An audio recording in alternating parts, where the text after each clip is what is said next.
is Doro. Hey, how are you doing? Hey, Doro, how are you doing? It's wonderful to talk to you again. Very nice to talk to you too.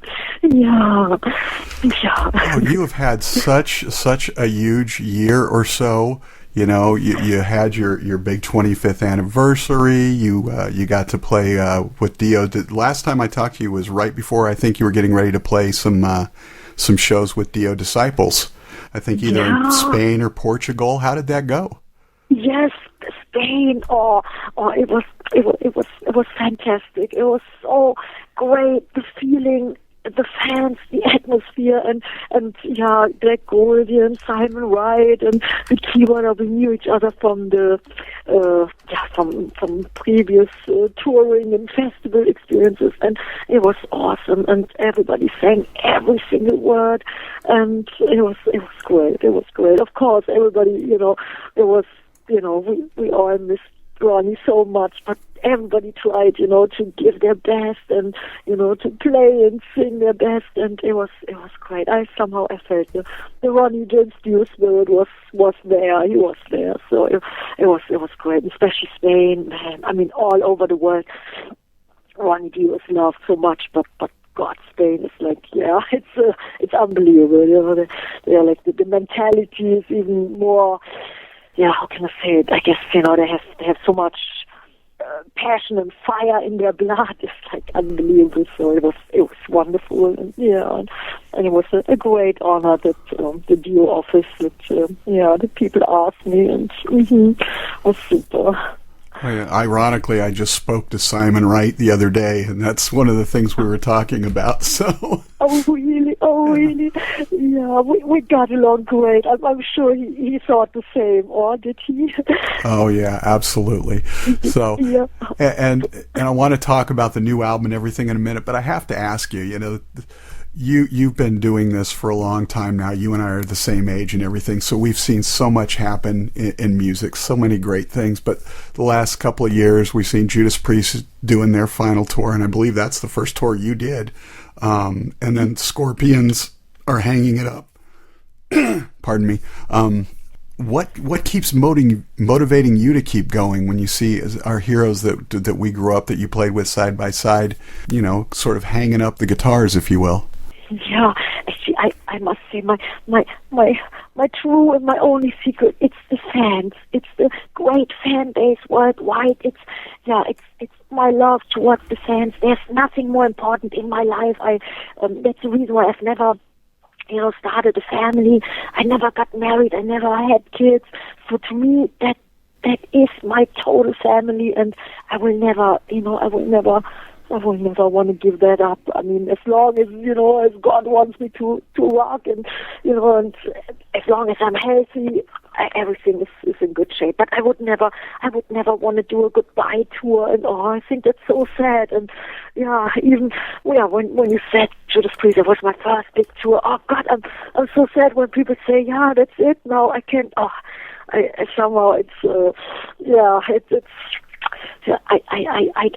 don't ever want to do that. It hurts too much, I think. But but I totally understand. I don't know if you're.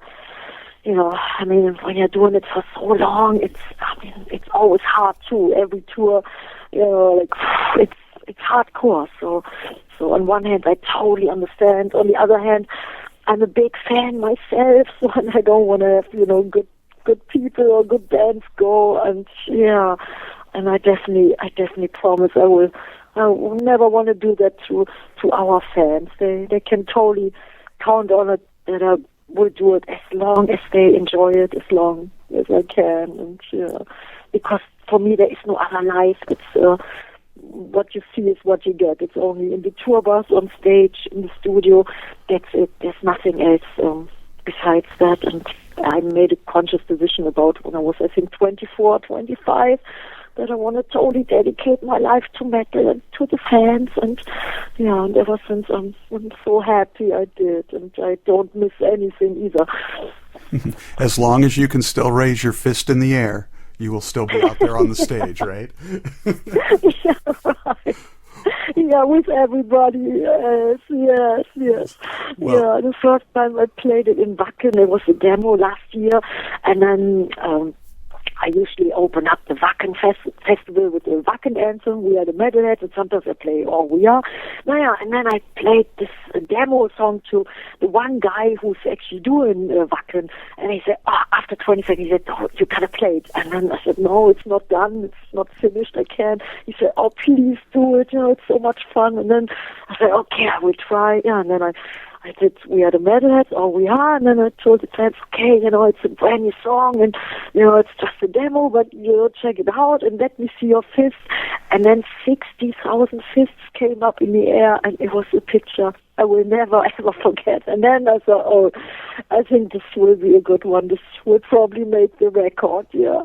Oh, absolutely. Not only did it make the new record, Raise Your Fist, it basically comes right out the gate swinging with that anthemic Raise Your Fist in the Air track, and it just gets it off to a great start, just like you're starting the concert. Yes, and and we did a video in New York City, and it was so funny.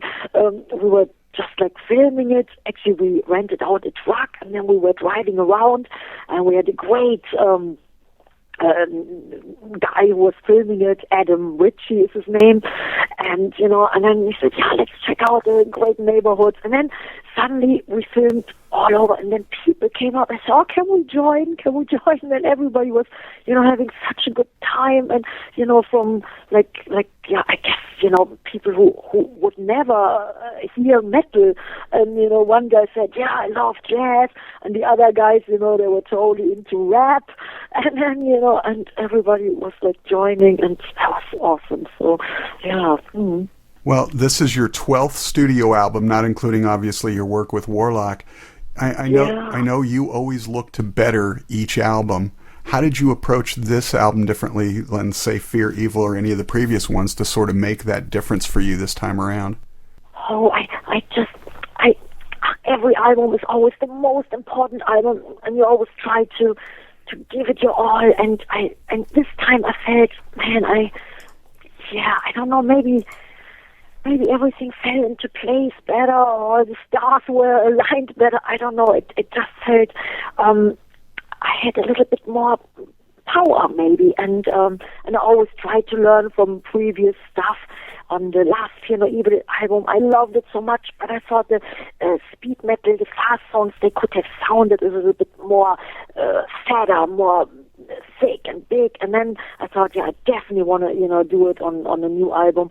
And then I went to Scandinavia, actually, and somebody mixed the fast and heavy songs, and his name is Jacob Hansen. He did a lot of stuff for Volbeat. And then I thought, this sounds definitely balls to the wall, and I think sound-wise we improved a little bit, and then I always let it flow, and I think all the songs that came out really, it felt like the right time at the right place. I feel metal is so huge worldwide again, that always is very inspiring, and then from touring so much, sometimes you know exactly what the fans love, what they want, what feels great. So everything influences you and influences then the record. It's usually an unconscious process, but you always try to do your best, and then and I thought after 17 albums, I wanna do it really nice and powerful, and all songs which I know the fans love, songs I can do best, like anthems and fast speed metal songs and beautiful ballads, and then now 2.5 years later, it's almost coming out here. Actually, in Europe, it's coming out in a week, and in America, I think the 6th of November, and right. 2.5 years. I'm actually working on the review of it today. I'm not going to give you a sneak peek, but I do love it, if that gives you any indication. So. That's so nice. I'm so happy to hear that, and that's you couldn't have said a nicer thing. That's great. And of course, there's always nice surprises on every one of your albums, but on this one, obviously you got a chance to work with one of your good friends and a hero, I'm sure too. You did a ballad with Lemmy, and it's like when you first hear she's got a song on the album with Lemmy, you don't expect that it's going to be a ballad because you just don't quite expect that from Lemmy, but it came out really well. How did that come about? Actually, I know Lemmy for so many years, and I love him so much. And we met in the early '80s for the first time. And then we played many festivals, many tours, and I had the great honor to work with Lemmy before it was my the album Calling the Wild in 2000. And actually we did 2 duets on this one, and there was one time I loved the song Love Me Forever, the Motorhead classic, and I asked Lemmy if we can do it, and we did this one. And then Lemmy, he played me a song on an acoustic guitar. It was called Alone Again.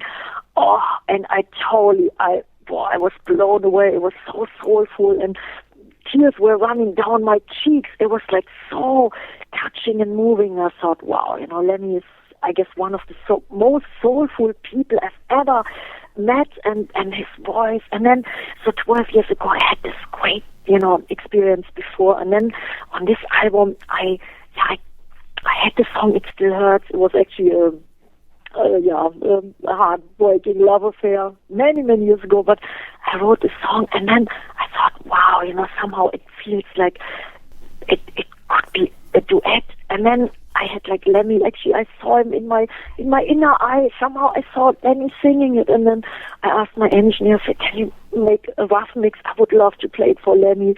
And he said, hey, really, are you sure? I said, yes, I want to ask him, maybe he likes it, and if not, no big deal, but I have the feeling maybe he would love it.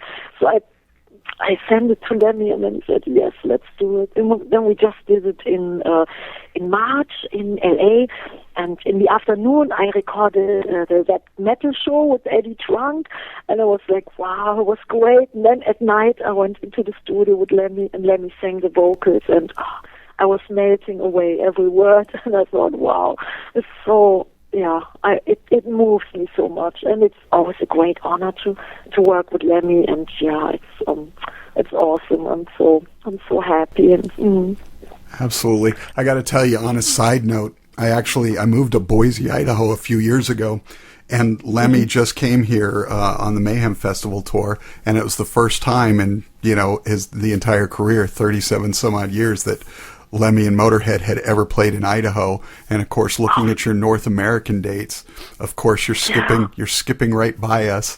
And I'm like, I've never had a chance to see you live, because wherever I happen to be living at the time, you always pass by on the tour, and I'm like heartbroken. I'm like, because I don't think you've ever played Boise, Idaho, looking over your tour history.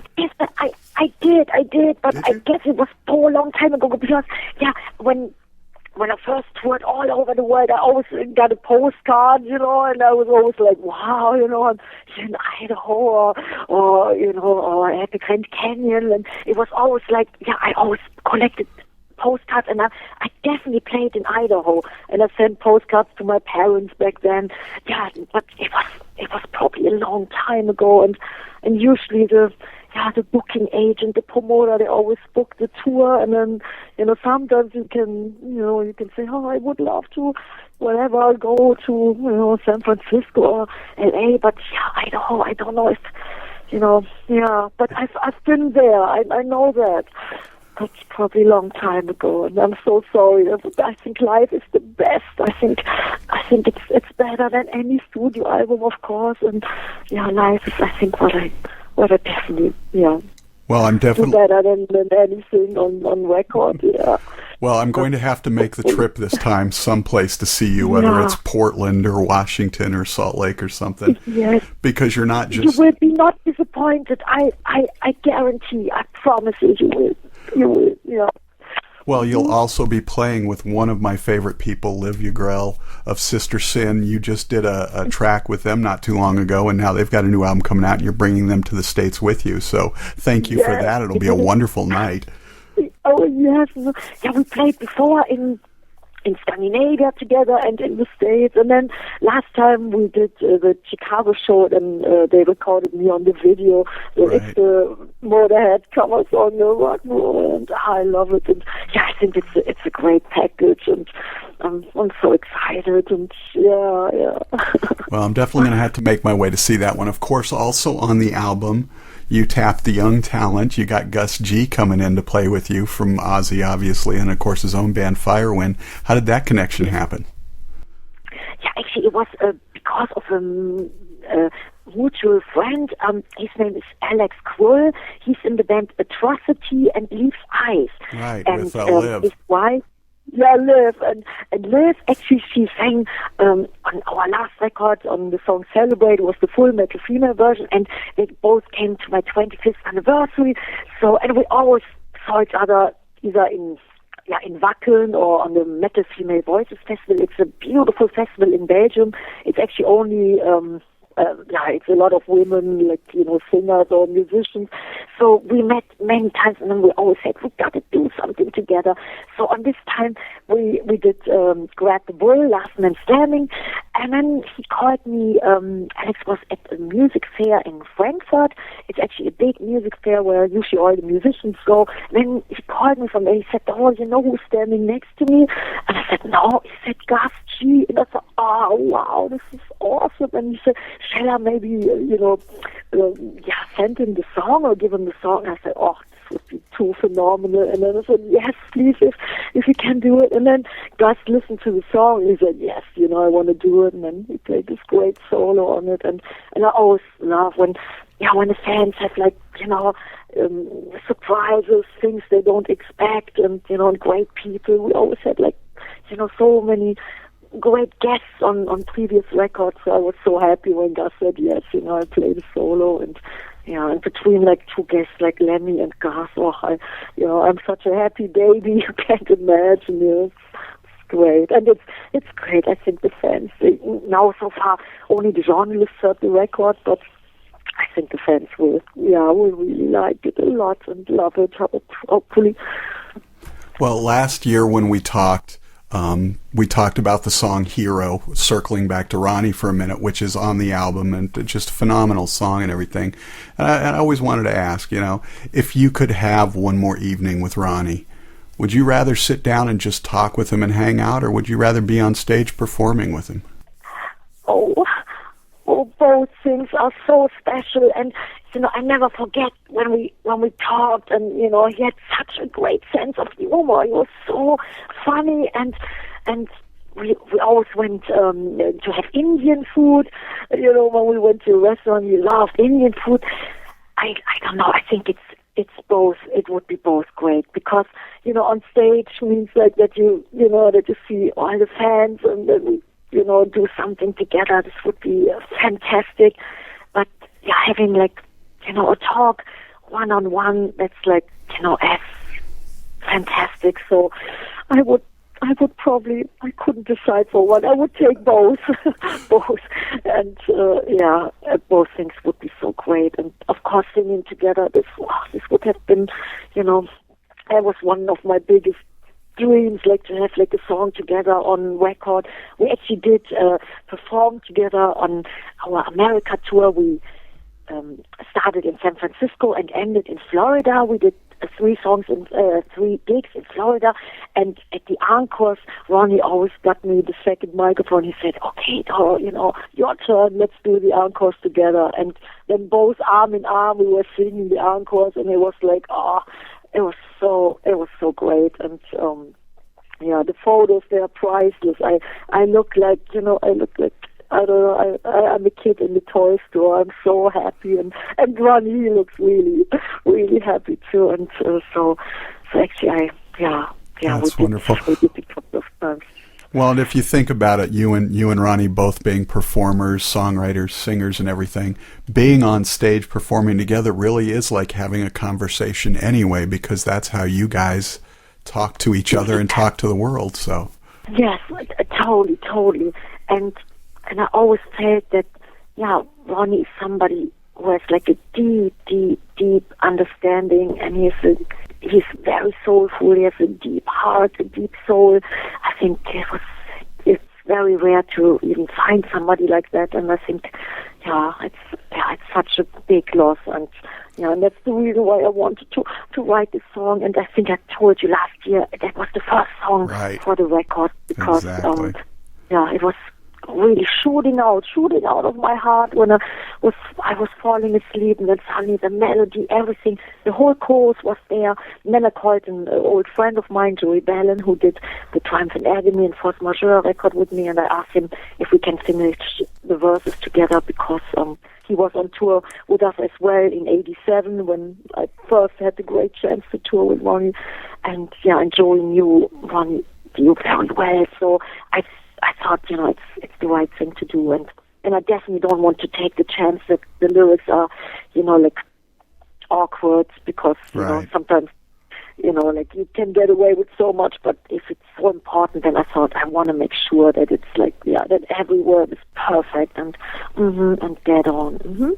Well, I want to give you a chance to catch your breath before you do your next interview, so I got a couple more quick questions for you. One. First off, going back to It Still Hurts, did you become the godmother? Oh, I didn't say yes yet. And my friend keeps calling me. He said, well, you decide now, and oh God, and it's so heavy, the responsibility. But so far I didn't say yes yet. And always he said, okay, then go on tour and tell me after the next tour. But the next tour is probably in 6 months. So it's, but so far but it's still up in the air. Yeah. Still said, he wants to wait. So I thought, okay.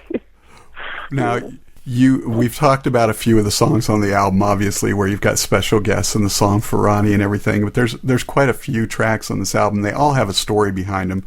But is there another track on the album that particularly stands out to you, or has a significant story behind it for you? Yeah, actually, there's one song. It has two versions. One in English, it's called Sealed in Blood, Human Rights, and on the normal edition, it's in German English, it's Freiheit, Human Rights. Freiheit means liberty, freedom, and it's a song I want to dedicate it to a human rights organization, and they call it Terre de Femme. The overall organization is called Terre des Hommes, and Terre de Femme, they especially take care of like huge problems and very dramatic things what like young women face. Not in like I grew up always free and happy, and I could say and do what I wanted, but in some parts of the world it's really terrible to grow up and to live as a girl, as a woman. So they take care of all kinds of or they try to help in all kinds of situations. So that song is very important to me, and I love to rock, and I love to live it up and everything. But certain things, I think it's very important to take a stand, and I think especially for human rights, from touring all over the world, sometimes I see some stuff. It's like it's hardcore, and it's and I definitely want to do my share, that maybe I can make somebody happier, or help that somebody can live free and can express herself like I could always do, and that's so wonderful. But I tell you, in a couple of other countries, even when we played there, I thought, it's not as cool as in Europe or in America, and right. So, well, it was a nice segue there. Anyway, speaking of touring all over the world and everything, you have played darn near everywhere, it seems like. But is there any place that you haven't toured yet in your career that you'd still like to get to? Yeah, I would love to go to all the countries in South America. We played in Colombia, Mexico, Brazil, Argentina, and there are many, many other great smaller countries I would love to play. That's actually the plan. And India too. I know there's a brand new, fresh new metal scene is developing, and that would be like the next plan. And Doro Pesch, the new album, Raise Your Fist. Great, great album. It's a great honor, as always, talking with you and catching up. And, of course, I look forward to seeing you when you get here to the States. And yes. The album will be out here the first week of November, coming out for you guys over in Europe next week.